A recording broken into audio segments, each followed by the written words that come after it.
Bueno, acá estamos con el concejal por el PRO, Joaquín Sánchez Charró. ¿Cómo te va, Joaquín? Gracias por tu tiempo en esta mañana. Hola María, no, gracias a vos por la oportunidad. Encantado acá de conversar con vos. Bueno, vamos a hablar un poquito de todo, ¿no?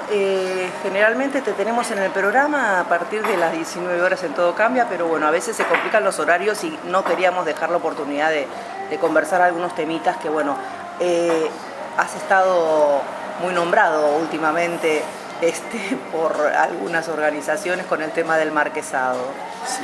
Sí, porque hemos viralizado y visibilizado una situación que creo que nos perjudica concretamente a nosotros, porque si bien lo que está sucediendo hoy en el marquesado, que es una entrega de tierras por parte del gobierno nacional a una ONG vinculada a Juan Grabois, nos afecta directamente a nosotros, porque son muchas familias que pueden llegar a venir a instalarse, que ya de por sí no tienen servicios ahí en el marquesado y que van a venir a consumir y a utilizar nuestros servicios cuando no estamos preparados para esa situación.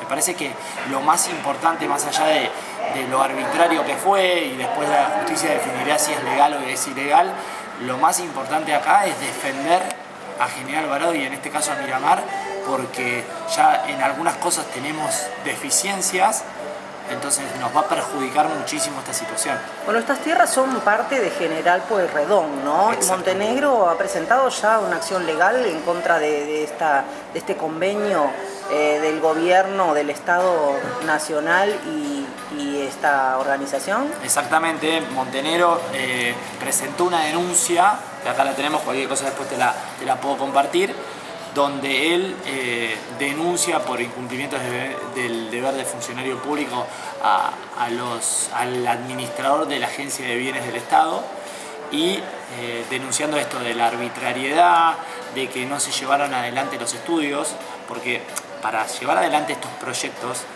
según lo que cuenta Grabois, dice que hay profesionales del CONICET y de la Universidad de Mar del Plata, no se mostraron. Anoche uno de ellos salió con nosotros, al aire. Sí, Roberto, se me va el nombre. También investigador y bueno, con un proyecto, es uno de los que está asesorando el proyecto. Asesorando el proyecto. Bueno, por eso, porque si hay informes, ¿por qué? Porque tiene que hacer un estudio profundo en este sentido. ¿Por qué?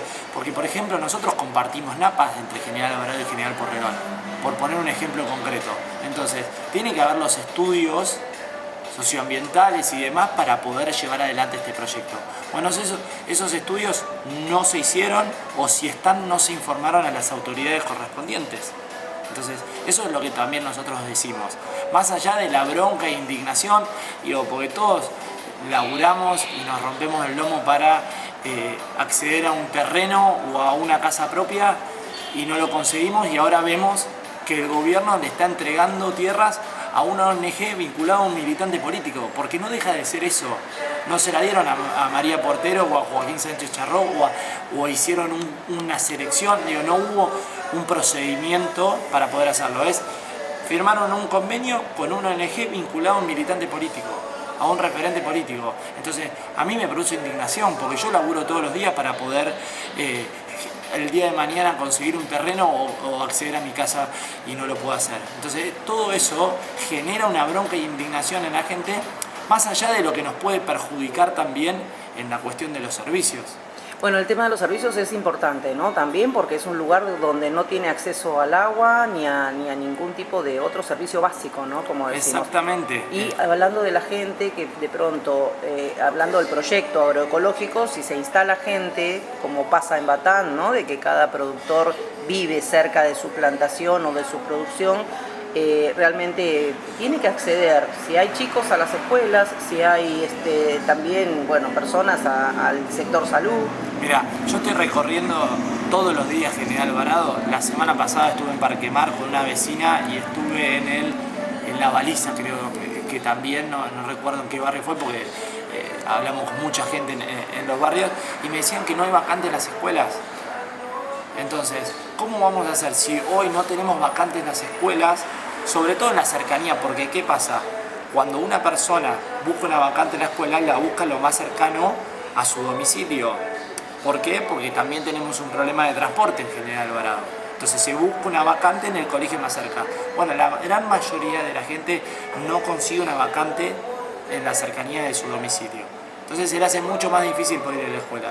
Bueno, en esa situación, todas las familias que vengan van a requerir de nuestras vacantes en los colegios. No van a ir a General Porredón, no van a ir a Mar del Plata. No, por la cercanía, está más cerca de nosotros, ¿no? Está a 10 minutos de Miramar y a 30 minutos del puerto de Mar del Plata. Bueno, como pasa con la gente de Chapadmalal y toda esta zona, ¿no? Toda la parte sur de Mar del Plata vienen, o sea, a hacer las compras acá, a atenderse acá. Y ya, eso en materia de educación. Ya sabemos cómo está el hospital y que nos vienen prometiendo un hospital nuevo que todavía no arranca. Entonces, ¿cómo vamos a hacer a prestar un servicio? Tenemos 40 camas en el hospital. ¿Cómo vamos a hacer para 45.000 habitantes? Si vienen 5.000, 10.000, 15.000 personas a instalarse, porque es un campo muy grande, son 140 hectáreas. Más o menos 2.300 lotes de 600 metros cuadrados podrían hacerse. Entonces es mucho el caudal de gente que puede venir y que nos va a perjudicar directamente. Ni hablar del tema de la seguridad, ¿no? Que tenemos pocos patrulleros, que tenemos pocos efectivos y que cada vez vemos que hay más hechos de inseguridad. Pero si estás de acuerdo de pronto con que, con que esos lotes sean destinados a la producción agroecológica. Dejemos de lado el tema de la gente que venga y de todo esto que sabemos que es cierto, ¿no? Que pero por eso puede llegar a pasar. Yo no estoy en contra del proyecto agroecológico, no. Digo, me parece que está bien que se produzca en una tierra que por ahí no se está utilizando. Ahora, hagámoslo bien. ¿Qué sabemos si no hay gente de acá de Miramar que podría hacerlo? Porque vienen de otros lados. Pero eso decían vecinos de ahí de la zona, ¿eh? Sí, de que había muchos que producían agroecológicamente y no tenían lotes. Y no tenían esa oportunidad. Entonces, creo que volvemos a hablar de la palabra mérito. ¿Por qué el que se rompe el lomo laburando en el Chapalmalá, en el Marquesado, que produce agroecológicamente, no lo puede hacer? Y ve cómo le entregan tierras a otro. Porque no deja de ser una ONG vinculada a un referente político. Es como que sea una ONG referenciada conmigo o con cualquier otro dirigente político. Está mal y no lo podemos normalizar. Porque un grave problema que tenemos en la Argentina es que normalizamos todas las situaciones. Normalizamos la inflación, normalizamos la inseguridad, porque nos acostumbramos a vivir así y no podemos seguir permitiendo que estas cosas sucedan. Porque hay gente que se rompe el lomo laburando acá, en Chapalmalal y en Mar del Plata, y que no tiene esa oportunidad. Entonces me parece que tenemos que pensar, y cuando se llevan proyectos así, llevarlos adelante con planificación, con organización, con los estudios correspondientes.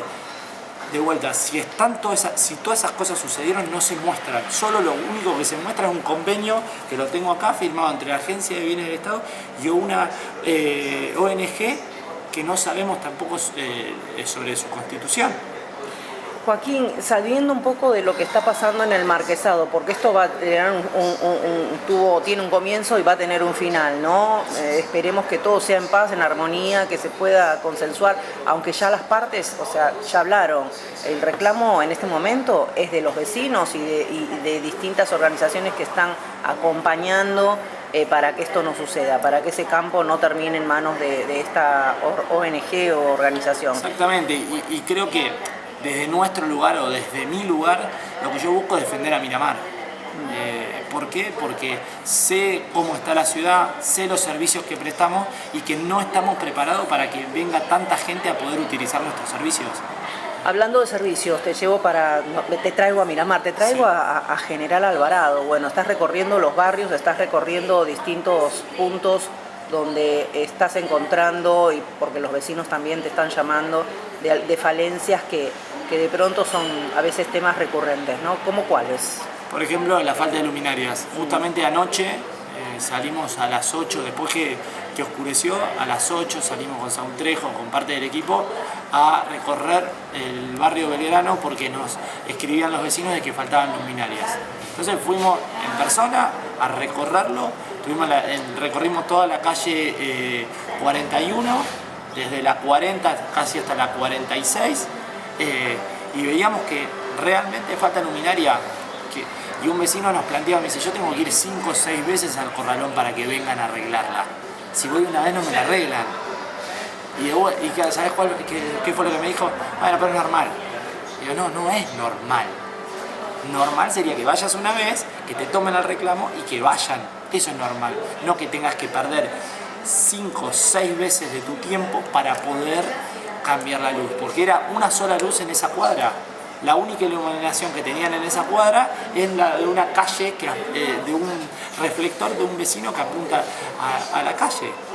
Y me dice, Sí, porque los vecinos es como que están también tomando el toro por las astas, ¿no? Tienen su propia iluminación. Exacto. Para no quedar oscuras. Exacto, ¿por qué? Porque además en algunos casos falta poda, entonces las únicas luces que hay quedan tapadas por los árboles y eso favorece a la inseguridad.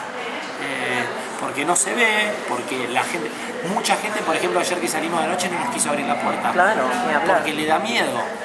Entonces estamos viviendo en una situación donde convivimos con el miedo, donde normalizamos situaciones que no podemos... Y yo no quiero vivir en esa sociedad.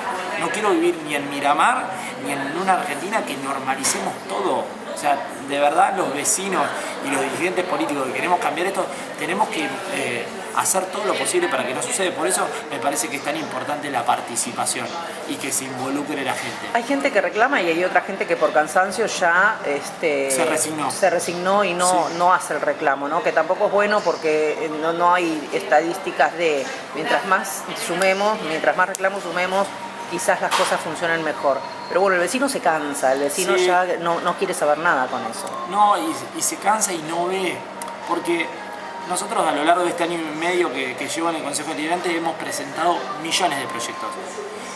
Y uno de los que yo planteaba era un plan director, porque no es solo la luminaria o la inseguridad, sino la constante del estado de las calles, que parece recurrente como nos dicen que es el caballito de la oposición. No es el caballito de la oposición, es que realmente está mal. Las calles están mal, la 43 estaba intransitable anoche, desde la 40 para el otro lado. Entonces, una de las cosas que yo planteaba era que podamos involucrarnos todos, que la municipalidad haga un relevamiento exhaustivo y que el vecino después todo el tiempo, en tiempo real, pueda ir cargando el estado de su calle.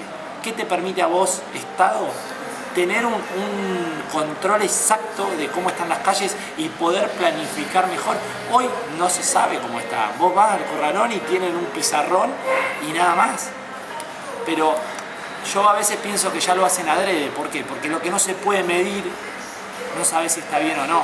Entonces, al no haber estadística, no lo podés medir y no podés evaluar si está bien o está mal. Entonces, siga y ¿qué termina sucediendo? Que normalizamos las cosas. Entonces, yo lo que siempre peleo es transparencia y que podamos tener estadísticas para generar políticas públicas a largo plazo independientemente del partido político. Yo no veo estadísticas y si están, no nos las muestran ni falta transparencia. Hablando un poco de eso, te llevo al Consejo Deliberante y a la sesión que hubo el día lunes, si no me equivoco. ¿Lunes fue? Sí, hubo una sesión especial el día lunes. Ajá, ¿qué trataron? Tuvimos una sesión especial por el tema del presupuesto. Ya habíamos tenido una sesión ordinaria, la segunda sesión ordinaria la semana pasada, y el día lunes tuvimos una sesión especial por el tema del presupuesto, que venimos estudiándolo más o menos desde enero. Y pedimos que el expediente vuelva a comisión porque entendemos que hay una serie de inconsistencias que hacen que el presupuesto no sea real. ¿Qué quiero decir con esto? Que hay un montón de cosas que están de alguna manera subidas o elevadas por encima de lo real y eso hace que luego haya más discrecionalidad en los gastos. Eso por un lado. Después creemos que las prioridades son otras. Por ejemplo, se le sacaron 80 millones a salud. Y fueron a parar a otra secretaría. ¿Y hubo posibilidad de debatir eso, de discutirlo? A ver, ¿cuál es la razón? ¿Cuál es el fundamento?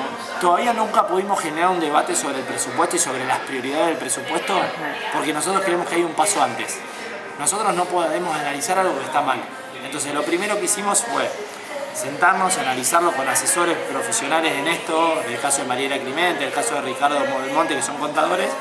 Hicimos una serie de preguntas para pedir información y con esas respuestas que muchas nos contestaron y otras no, lo que planteamos es este presupuesto está mal hecho, por esto, hay que reformularlo. El secretario de Economía tomó muchas de esas consideraciones y lo reformuló. A los 2 días nos dice, está reformulado, y nos contestó todas esas preguntas. Ahora, lo que nosotros decimos es, no podemos corroborar nunca si eso está hecho o no, porque no nos bajaron el presupuesto nuevo impreso y tampoco tenemos acceso al RAFAM como para darnos cuenta que eso realmente sucedió. ¿Cuál es la ventaja y cuál es la desventaja de esto, ¿no? De no aprobar el presupuesto? Hoy la realidad es que operativamente no hay una diferencia. ¿Por qué?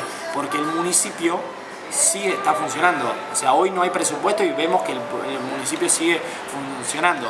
La única diferencia es que hoy está trabajando con el presupuesto del año pasado. ¿Qué quiere decir? Este presupuesto contemplaba 7.000 millones y el presupuesto, más o menos aproximadamente, y el del año pasado era 3.500. Es la mitad. Entonces, va a seguir funcionando de la misma manera hasta que se le termine el presupuesto. Una vez que se termina el presupuesto, si este presupuesto, por ejemplo, no sale aprobado, va a trabajar con este presupuesto hasta que se le termine. Una vez que llega al tope de lo gastado de lo que había presupuestado el año pasado, tiene que ir al Consejo Deliberante a solicitar una ampliación de presupuesto para poder continuar con las funciones. A eso se llama desfinanciar, o sea, cuando hablan de financiamiento de la municipalidad, ¿es por esto o no? No. El de financiamiento, por eso tenemos que ser claros con los conceptos. Vos tenés 2 cosas fundamentales en la vida de una municipalidad: la ley fiscal impositiva, la ordenanza fiscal impositiva y el presupuesto. La fiscal impositiva es todo lo que le ingresa a la municipalidad en materia de recaudación. Entonces, eso es el financiamiento o el desfinanciamiento del municipio, porque con esos ingresos después presta los servicios. El presupuesto lo que hace es establecer una hoja de ruta sobre lo que vos vas a gastar, sobre lo que vos pensás que durante ese año vas a gastar. Bien. Entonces, acá no hay de financiamiento, era si no tenías fiscal impositiva y seguías cobrando los impuestos de las tasas anteriores sin el aumento por la inflación. Entonces, eso sí considerábamos que estaba mal. De hecho, si bien nosotros nos opusimos y rechazamos la fiscal impositiva porque creíamos que había que hacer una modificación, una rezonificación de la ciudad y del distrito para establecer mejores tasas, y que no nos dieron tiempo para eso, por eso nosotros lo rechazamos. Ahora, el presupuesto es distinto. ¿Por qué? Porque la municipalidad sigue funcionando a pesar de no tener presupuesto. Joaquín, dentro del bloque de Juntos, ¿todos están de acuerdo con esta o sea, para que se siga tratando el presupuesto para que pase a comisión? ¿O hay algunos integrantes de Juntos que están de acuerdo en que el presupuesto se apruebe y hay diversas opiniones? Sí, tenemos discusiones permanentemente en el interbloque, en los 9 concejales, estamos debatiendo todo el tiempo si el presupuesto tiene que salir aprobado, si tiene que salir con determinadas modificaciones o directamente si se tiene que rechazar. Eso lo discutimos y lo debatimos permanentemente. Ahora, lo que nosotros hicimos el lunes, y que sí estábamos todos de acuerdo, que necesitábamos más tiempo para seguir analizando las modificaciones que creemos que son convenientes, y que además necesitamos corroborar que lo que el secretario de Economía nos respondió y dice que reformuló realmente se vea reflejado en el sistema. Bien, porque de pronto existe ese consenso, ¿no?, de sentarse a negociar esas modificaciones. Es que sí, me parece que lo que nosotros tenemos que hacer, que eso es lo más difícil de consensuar dentro de los 2 espacios políticos, que tenemos prioridades distintas.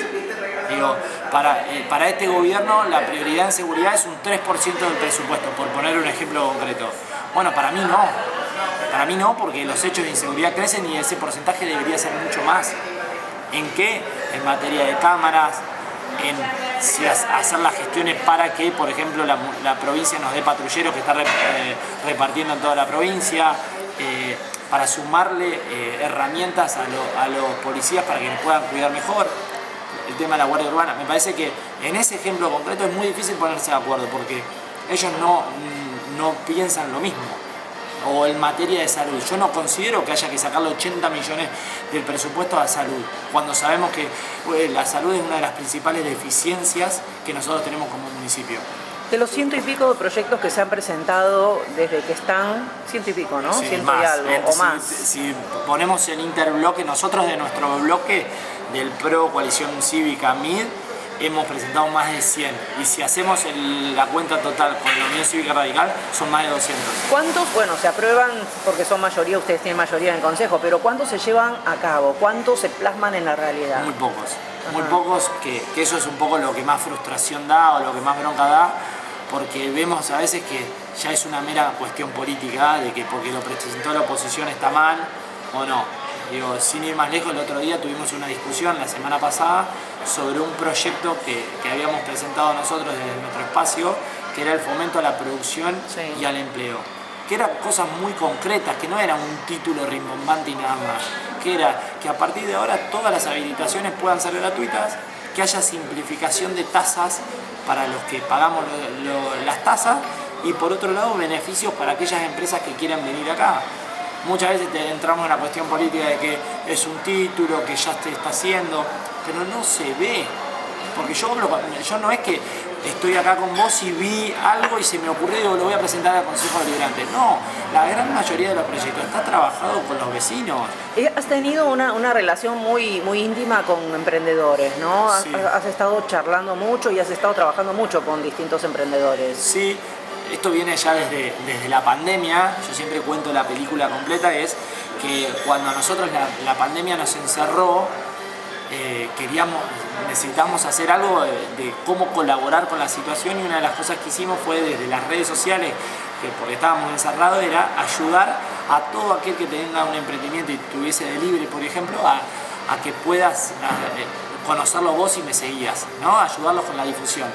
Y eso se fue reconvirtiendo todo el tiempo. ¿Por qué? Porque una vez que empezamos a salir, fuimos a conocer a los emprendedores en persona, a conocer su historia, a ayudarlo con la difusión y también a notar qué era lo que creían que estaba mal.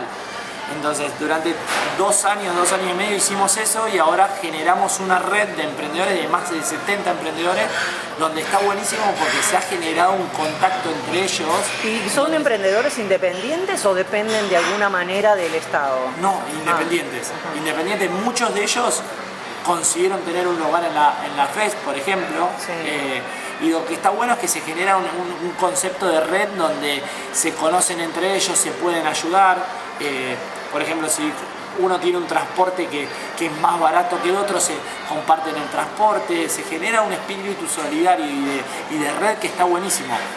Entonces, en base a todo ese conocimiento y todo ese trabajo que nosotros hicimos, es que vamos presentando proyectos en ese sentido. Y un ejemplo claro fue el tema de la oficina de mi primer comercio, donde nosotros teníamos, la oficina, donde planteamos que se haga una oficina donde el emprendedor pueda tener toda la atención en un mismo lugar. Desde cómo hacer una habilitación, a cómo firmar un contrato de alquiler, cómo sacarte tu monotributo, cómo hacerte un plan de comunicación. El paso previo, hasta un estudio de mercado donde te digan, María, podés poner tu negocio acá, no lo pongas allá porque tenés mucha competencia. Digo, una ayuda desde el Estado que sea mero facilitador para que vos puedas hacer crecer tu negocio o tu emprendimiento. ¿Dónde te va a encontrar parado Joaquín Sánchez Charró este año de elecciones, este año político al 100%? En un lugar en el mismo lugar donde me paré siempre, en la calle, trabajando, escuchando y tratando de aportar mi granito de arena para que esto cambie de verdad. Y independientemente de una candidatura o no, yo de verdad amo este lugar y quiero lo mejor para todos nuestros vecinos. Entonces voy a estar en el lugar que me toque estar, aportando mi granito de arena para transformar esto. ¿Quieres ser intendente? Yo lo dije siempre, es mi sueño, pero me parece que hay que cumplir muchos pasos para poder hacer eso, que tiene que ver con un diagnóstico exhaustivo de la realidad, la conformación de un equipo. Me parece, yo considero que esta gestión no es buena, entonces el que quiera ser intendente tiene que conformar un equipo de manera tal que le permita ser mejor que esta gestión y no igual o peor. Entonces me parece que se tienen que dar un montón de cosas para que eso suceda y es en lo que estamos trabajando. Joaquín, ¿algo más para agregar? No, decirles a los vecinos que estamos a disposición, que seguimos recorriendo los barrios, las localidades, Así que cualquier cosa saben dónde encontrarme, en el consejo, en nuestro local o en nuestro teléfono. Muchísimas gracias por tu tiempo. A ustedes. Un gusto siempre hablar con vos. A vos, María, gracias.